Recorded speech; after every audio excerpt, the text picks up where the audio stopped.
My apologies, y'all. Welcome to another edition of East Street Sixes. I am your host, Sabrina Tan. We got Melissa Jones out here on the ones and twos. And we got our special guest contributor, Timmy Snyder. What up, bro? How you What's doing? going on? What's going on? How y'all doing? How you doing?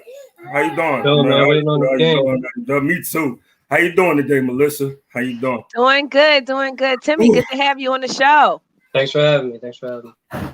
So let's get right down to business. Sorry, guys, I had to transition inside of the house because the started pouring down. Melissa, you jinxed it too just now. You jinxed it. That poof just came down out of nowhere. Just told you to be ready. It's all right. Yeah. So let's get it started, man. So let's do a little recap of game one, y'all. Game one. So I'm gonna throw this off to you, Timmy, first. What did you like that you seen from game one? What were you impressed with game one, Timmy? I liked how people picked up the slack for Joe being in foul trouble. I liked how our threes weren't falling early, but we stuck with it, kept firing, kept moving the ball real well, kept getting guys involved. So that was a pretty solid game. I think that's about the best punch the Wiz got. So we'll see. I'm gonna pose that question to you, Melissa. So, what you think about game one? What did you like from game one? Game one, I did like, of course, Toby, because Toby did give us 100%. I did not like that Toby had to carry the team for a big portion of it. I felt like we should have all chipped in there. I enjoy seeing Embiid get off at the end. But, as always, I'm going to call Steph Curry out because we can't wait to the end of the game for you to come through, Steph. We need you to come through, man. I'm serious, man. And like we said with the stats, when you come through, when you make at least half of your shots, we win. So we need you to come through, Steph. If you're ready to ball, we're ready to see it. So we got the small talk out the way. So Timmy, you know how me and you had conversations before. And you know how I'm about to come with, and you know how I'm about to come to me. So, question: Ben had 6, 15, and 15. Correct me if I'm wrong, right? Yes. Yeah, you're right. So, Timmy, my question to you is: would you be satisfied through the duration of the playoffs if he just does that? If he averages 6 points? Yeah, but it's close to. But he's close to that. But he's close to that double. But he averages like 10 assists, maybe 10 rebounds. Are you satisfied with that 6 points? And if he averages a double? It's tough because I think different matchups he's gonna have to do different things. Okay. Like I don't think as good as the Bucks and the Nets are, I don't think anybody's gonna be able to not score consistently. Okay. Because as much as they switch, and I mean I don't think their defense is good, but they got vet and they're smart, so I don't think they're gonna let Ben get 15 dimes off. I just don't see them doing that. Okay, Miss Melissa, I'm gonna propose that question to you. Would you be satisfied with a stat line like that? Well, I do want to say Ben did miss 4 free throws, so he would have had 10 points. Yeah. That would have gave him a triple-double. But here's the thing. All 60 missed. Can't do it. Can't have it. Yes. But I do want to mention that if you think about it as in like the whole picture, although he had 6 points, when you have 15 assists, you got to think about it. That means you added, not by yourself, but with some help, you added at least 30 or more points to the board. So you have to think about it. Assist does give points to our team. Even though we would like him to do the points, he's still making it happen. Now, I did tell you before the show that I love it. I love Joel Embiid, but I do kind of like Ben a little more, only because on the defensive tip, he gives us 100%. I'm looking for some sort of 100%. And I feel like Joel, I love Joel, but sometimes I don't know what he's going to give me. Of course, he gives us his 30, but are you giving us 100% of your game?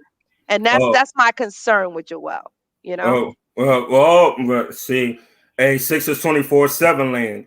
Cause she don't like him, cause she like Ben Simmons a little bit more. I don't need y'all attacking her and telling her that her opinion is wrong. I don't need y'all attacking her. Leave her alone. Cause she like Ben Simmons more. This is a free country, and we can like any player we want on the Sixers. So, Sabri, can I tell you something though? So here's the thing. Sixers 24/7. I love you guys. I love you guys so much. We are a family. But I do want to say this: like, if you were raised up in the Allen Iverson era, you want heart. And although we know that Joel Embiid gives us 30 points, he doesn't always put his heart out there. And what we can say about Ben Simmons gives 1,000% on defense. Every night we can expect him to give us 1,000 on defense. You know what I'm saying? And those are the things that I'm looking for. Like, I want heart somewhere. Like, you know what I mean? I need some sort of consistency. And that's what I'm looking for. So every night, every Sixer fan, 24/7, everywhere all around the world, you can say that Ben is going to give 1,000% on defense. Of course, we want him to score more. I get it. I understand. But we know that on defense, we know what we're going to get. Once again, she went a little deeper with the point. So don't go attacking my dog and let her have her day. Don't go and attack her because she won't have to answer to me in the long run. But I see what you're saying. But a lot of times, and I'm gonna throw this back at you, Timmy. A lot of times, in a certain name that should be named nameless. I don't want to trigger you. Timmy. We don't allow a certain name that's going to be named nameless. Said that he's okay with Ben Simmons being the athletic Draymond. Do you agree with that? Are you okay with that, Simmons? Am I okay with Ben Simmons being athletic Draymond? Like athletic Draymond. Are you okay if that was Ben Simmons? I personally think Ben's already better than an athletic Draymond. Oh, substantially. I'm gonna put you out there. Tell me what he does better than Draymond. When's athletic Draymond going out and dropping 42 without Joe? Okay. When's athletic Draymond dropping 30-point triple doubles without Joe? Okay. No, I mean, like, you can say their archetypes are kind of the same because of their size, their passing, their rebounding. I get that, but that's lazy to me. I don't like that comparison at all. I don't like that comparison at all. But I'm gonna take it a little step deeper. Are we going to, for that comparison to be invalid, or we got to see some consistency out of Ben? So, to me, that comparison is a little head on. It's a little exact on the money because we don't see the consistency from him to say, you know what, I at least want him to average like 16 points. 16 points. You're making the comparison off the box score, though. Off the box score, but you see what he is. Yeah, what makes you say they don't play alike, Timmy? I don't think they play alike. What makes you say what Draymond ain't pushing pace and stuff like Ben does. Draymond is responsible for a lot of them Steph Curry buckets, even during the prime years. He's assisting like Ben does, but he ain't pushing pace, controlling the whole pace of the game. Both sides doing all stuff like that. I'll give you that. He's not as great of a dominant ball handler as Ben Simmons. We're not saying that, but as far as being able to, he can push that pace, but he can't push it as well as Ben. He can't push it as well as Ben. And Draymond during the prime years of their Golden State run was responsible for giving Klay them open looks, Steph them open looks, no question. And Ben does the same exact thing for our shoot. Draymond's super underrated for that whole era. That whole dynasty of the Warriors. And Ben does the exact same thing for our shooters with the Danny Greens, with the Seth Currys, the driving kicks, collapse the defense, bring him in there with you, and kick it out to the open man. So you gotta understand, Ben is doing that with playing with a 36% usage center. Okay. That's paint trick. Like, he's getting all these dude shots, creating all this, and Joe is still getting 36% usage. 30 points a game, 10 rebounds. Like, it's honestly crazy that Ben puts up the stats he does a lot of the nights, but that's a different argument. Okay. So, Melissa, I'm gonna throw the next question back to you. Tonight, we talked about enough about Ben. I don't want people to get mad at us. So, tonight, what you expecting to see that you want the Sixers to do different that they in game 2? What you want done different in game 2 as opposed to game 1? I would love to see us to get out there and put our foot on the gas. And when I mean that we need to get out there and score right off, and everybody needs to get in it. Our starting lineup really needs to show up tonight from the first quarter. We can't show up after halftime and things like that. We need to be the aggressor. And I feel like if we're the aggressor, then the Wizards have no choice but to back down. Like, of course, you got Bradley Beal and you got Westbrook and things like that. But if we're like constantly pushing our foot on the gas, what can they do? You know, and I feel like as we do that as a team, we'll just go ahead and just like make it so that all of our fans are just ready for the next round. And that's what I'm looking for us to do. Dominate. To me, what you looking for us to do? Game 2. What game 2 adjustments you want to see? I think the biggest thing is defensive transition. Because all the Wiz really got is pushing the ball, playing super fast, firing threes, letting Russ be Russ. If we get back in transition, I don't see how they can keep the game close. Okay, simple as that. See, and on a side note, because I caught the end of the game because I was a little at church and stuff like that. I caught the end of the game. Why does Bill, like, I've never seen Bill that arrogant of a player. Bro, I'm saying. It's like I've never seen that. I've never seen like he's that arrogant of a player. Like I've never seen him that arrogant, and then all of a sudden, game 1, he's ratcheting up his arrogance, and I'm like, dude, that's not you. That's not you. He was butthurt. Excuse me. He was in his feelings. He was in his feelings because Steph took the scoring title from him. He was in his feelings about that. Like, dude, that's not your game. I want to see our guys take him out the game. Ben Simmons, and I'm going to clap at Ben Simmons. Ben Simmons, when he was on that man, he did a phenomenal job guarding that man. He did a phenomenal. No, that's fake news. No, that's a group. That's fake news. Made up that. See, and you got to call it spade to spade. And this is my problem with 24/7. And this is my problem. They don't call it spade to spade. I piled up on Ben. You could ask Brandon. You could ask. So I piled up on Ben something ridiculous. And I always said his behind should have been a part of that Houston trade. I would have loved to have James Harden. I always say, and I'm not gonna sit up here and lie to you. Like it's understandable. He's a top 5 scorer ever.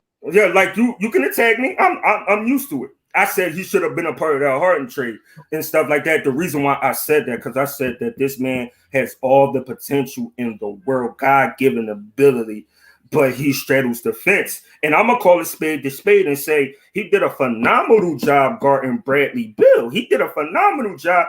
And even to the point that a certain name that's going to remain nameless again, even said that he did a great. He thought Ben had a great game, and that's certain somebody don't give Ben a lot of praise, and you see fans on our page just so upset. Oh, he had 6 points. He had 15. I'm like, if he gives me Magic had a stat line worse than that. He had 2 points, 15 and 15. Man, and I never seen nobody pile up on Magic about that stat line, but it's like this the homie Ben gets too much of that. I like that. If you're not going to score, we're going to get what you get from Ben. If you're not going to be a consistent scorer, do what you bring to the table. Do what you do best. Defend, rebound, facilitate. And he did all 3 things. He checked off all 3 boxes in that category. Ben Simmons was responsible for 41 points. If he could be responsible for 41 points close to that every night, I'm not going to have an issue with that. And I always criticize him. So 24/7, y'all got to call it spade to spade. That man had a phenomenal game yesterday. He had a phenomenal, not yesterday, excuse me, Sunday. He had a phenomenal game Sunday. So y'all got to call it spade to spade with Ben. But most not going to do that because they so used to the hate train. So used to the hate train, and they just sit there like waiting for the first thing he does wrong to criticize and pile up, but don't give him praise. That's the number one reason why we run some of our athletes out of town. We run some of our athletes out of town. Even Joel said it. Even in Philly, you could be the hero or you could be the villain in Philly. And right now, you could call Ben an anti-hero. He's not a villain right now. He's an anti-hero because no matter what he does in the eyes of the Philadelphia people, he's always going to do something wrong. Even when he does, he could do 10 things right, but they're gonna still find 20 things wrong with it. So if I could add on to that, I think also too, just to look on the other side of it, I think people feel like that about Ben Simmons because they've seen him do so much. Like they've seen him be aggressive and score a lot of points. So because like we see a taste of it, we want it consistently. But I feel like honestly, his confidence sometimes gets in the way. You can see when he's playing a confident game, and you can see when he's a little bit hesitant about shooting. And that's just the way it is. The way he is. I really feel like with time, and because we have Doc River, who is a coach who is used to cultivating players, I feel like he will get more comfortable at scoring. But I don't think that's the number one thing that Doc is looking at because, like you said, he does so many other things on the court that time when we lost those 4 straight games and Ben wasn't in, we understood how much we needed him. I agree. And I feel like a big thing with him is he struggles between knowing when to score and knowing when to be the facilitator. Because we don't have anybody else on the team that's getting guys buckets. You know what I mean? That's helping guys out. And we don't have guys on the team that really create their own. And so, I agree. Basically, what Doc always says is he's a facilitator. He's a facilitator. So in his head, he has to go create everything for everybody else. But then at the same time, I mean, you don't want to put up a goose egg. So you got to go try to get some buckets. So, I mean, I don't know. I think we'd see a whole different Ben if we had a pure point. And he was more like a 4 type roll man, slasher type. But at the same time, you can still use him as a guy that can control the ball, that can play make, that can do all the things he already does. I think that's why we tried. I think that's why we tried to get Lowry. Yeah. So I'm because my bad, y'all. My bad is 624-7, and I ain't pop up some of the comments and stuff like that. So Nikki, shout out to Nikki, shout out to you, my brother. Thanks for tuning in. He said he kind of agrees with you, Timmy. He feels like 2 different players, bad comparison. He feels like that's a bad comparison and stuff like that. So we're gonna go to Ben and Draymond. Yeah, he feels like it's a bad comparison. Yeah. So I mean, I don't want to say it's lazy, but it's easy. I should say, like you can look at their box score and say, "Oh, he plays like Draymond." So I'm gonna pose this question on to you first, Timmy. You think Ben should win? This is from Carl. What up, Carl? What up, my brother? What's going on? He said, "Do you think Ben should win Defensive Player of the Year, and why? Do you think Ben should win Defensive Player of the Year, and why?" Absolutely. Why you think he should win that, Timmy? Because the league's dominated by guards and wings.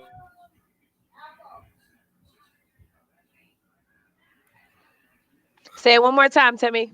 Timmy froze. Oh man, Timmy froze on this. It's okay. He froze on. Let's give Timmy a minute to get back into this thing and stuff like that. Melissa, I'm gonna let you while Timmy blows back in. I'm gonna let you answer that question and stuff like that. Timmy, you there? You're a little fuzzy, Timmy. You're a little fuzzy. He's all good. You back, Timmy? Yeah, I'm good. All right, go ahead and say that again because we couldn't hear you. I definitely think he is because the league's dominated by guards and wings, and that's who he's picking up every night. That's who he's holding below their field goal percentage every night. That's who he's locking up every night. So if he's the best in the league at that, who else is going to be Defensive Player of the Year? Not Rudy Gobert standing in the paint all game for sure. Okay. But everybody loves paint players. Everybody loves rim protection. So it's hard for a guy that don't do that to get the decoy. Okay. So what about you, Melissa? What you think? What you thinking right now? What you think about that? Do you think he should win Defensive Player of the Year? I absolutely believe he should. Like I said, I keep thinking about that 4-game losing streak that we went on and how much he was missed. And they kept saying, well, I don't know what's happening, the commentators, because the Sixers are supposed to be the 2nd top defensive team. That's with Ben Simmons. Like we can't really take the credit. without him. And I also have to give Matisse credit too, because when they are both in there, we are just out of sight. And then we have to think about like games like when we played the Spurs. Yeah, he put that putback, but if we remember, he took 2 charges in like the last couple minutes of the game that allowed us to even get to win that game. Okay, because fair we point. absolutely weren't going to win that game. He gave us what we needed on the defensive tip. And he can also guard the 1 through the 5, which is something special. I believe he absolutely should win Defensive Player of the Year. Just look at what Dame and Luka are doing the last couple of days, and then think of what they do when Ben's on. Fair point. That's all you gotta see or know to me. Like I don't need defensive advanced metrics that are for rim protectors, and like I just don't need it. I like the eye test for defense. I'm gonna shout out 2 comments. Noel Perez Torres said. He said, "Oh no, Sabri." He was talking about when I was talking about the Harden thing. He was talking about the Harden thing. He said, "Don't talk like that. That's if I stay boldly. If we get eliminated, then we could talk about a possible trade." And I just want to answer that briefly, real fast. I'm sold on Ben. I like this version of Ben Simmons. You changed up. You changed up. Yeah, like you're gonna. I gotta give you props. Yeah, you want to beat your head. Like I don't like me personally. A lot of times, I got into my new generation of basketball thinking. I got into. I'm not gonna lie to you. I'll be 27 next month. So I got into my new generation of basketball thinking. We get so excited with the bucket, with the scoring, with the Steph Curry, with the Damian Lillard, with the Luka Doncic. We get excited and we forget the ins and outs of the game. We forget the X's and O's, and we forget that players was built off this Ben Simmons mold. Like Ben Simmons reminds me a lot of Magic when it comes to certain things. Because let's get 100% certain. Magic was not cooking everybody, was not dropping 30 to 40 points every night. Magic was not doing it. Magic was not doing it every night. So if somebody got something to say to me about that Magic comparison I just made to Ben, I don't care. I don't give a damn, because Magic wasn't cooking everybody and stuff like that. He wasn't cooking everybody, but Magic was able to spread around his offensive production as opposed as to say, "Oh, I'm gonna give you 10 to 14 points a game, maybe even 19, and give you the 15 assists, and give you the 15 rebounds, and play some defense at the same time." And I got so stuck up in the new school mind of thinking, I'm like, damn, Ben Simmons got to put the ball in the basket. Like Ben Simmons got to put the ball in the basket. He got to. He got no choice but to do it. And so I'm satisfied with it. If he continues to does this and close to this, it's champion. And the shoot. If the Danny Greens, the Seth Currys, the Tobias Harris, and the Joel Embiids do what they got to do, surrounded with that, we're a championship team. And Noel, so I kind of changed my mind on that, Noel. And our leader Nikki D said having no offensive repertoire is a problem. No, defenses can make easy adjustments because of it. I say this, Nikki. I say this. I prefer, and I'm gonna let y'all hit on Nikki's comment next. I prefer if he at least have a turnaround jump. I love their turnaround jump shot that he does. I love that turnaround, that boom. He turned around like that little post left jump shot that he does. I love that left jump shot.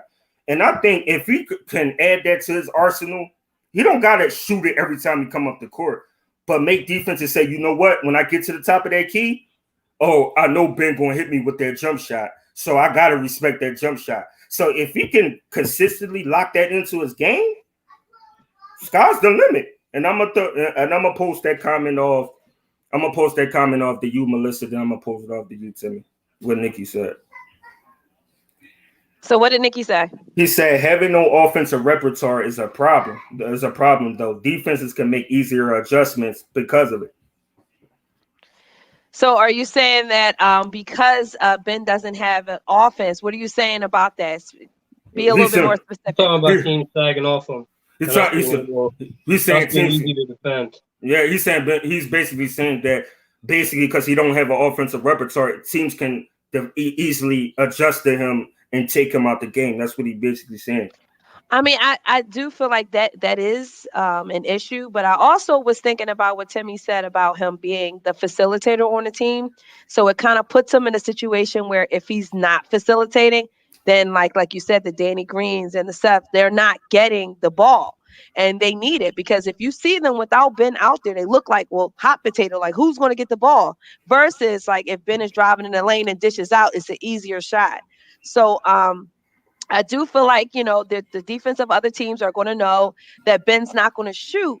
But at the same time, I do feel like the entire picture of getting the rest of our team going is a little bit more essential because now is anybody can go off at any night.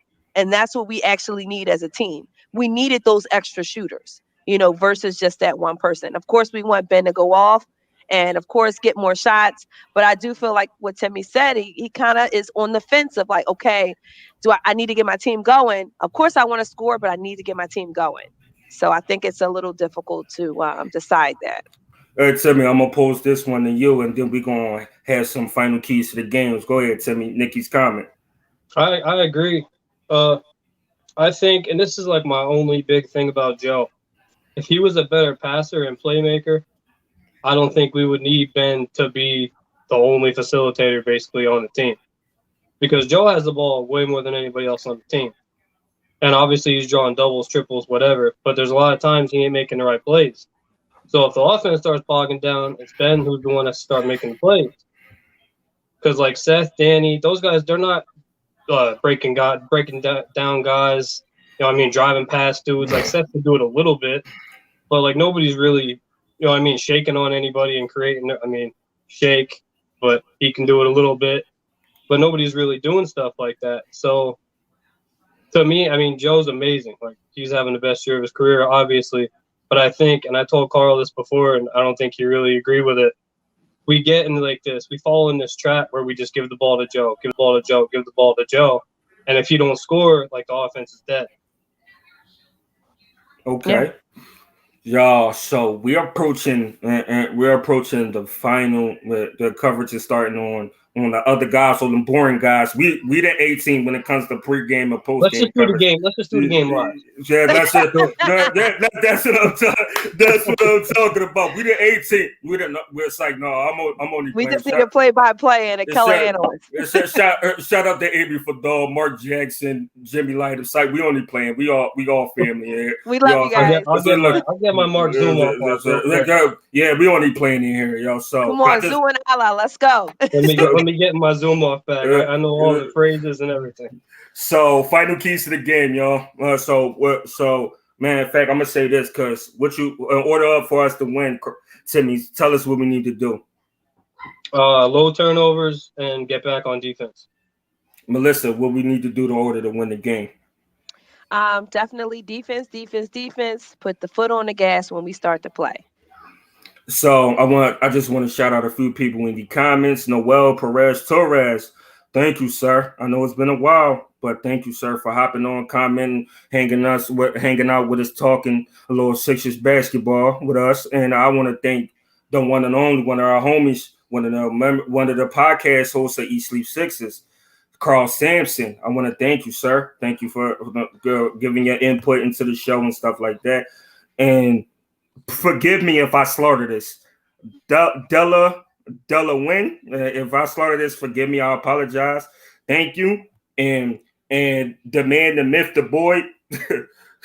Shout out to you. Shout out to you. I appreciate you for commenting. We all appreciate you for commenting. Let me see if I missed anybody else before we go. Before we get out of here. It was some good comments, man. So no, we didn't miss anybody. So on the behalf of what you about to. Can we shout out everybody who watches it on playback? Everybody who watches it on playback and go ahead and watch it again. Shout out to you because we can't do this without you. You took Melissa great settlements and stuff like that. I gotta give a quick shout out. Quick shout out. Go ahead. I think his name is Robinson Greg. He started posting the little mini videos saying "fuck out of here." Yeah. We need so much more of that energy in the group. Okay. So much more. Shout out to you, Greg Stop Robinson. the bitch assness, please. Stop being corny. Stop being a clown.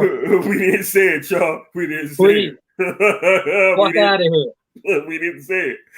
So we didn't say it. So I want to thank everybody, like Melissa said. Y'all know who that's going to, too. You know who you are.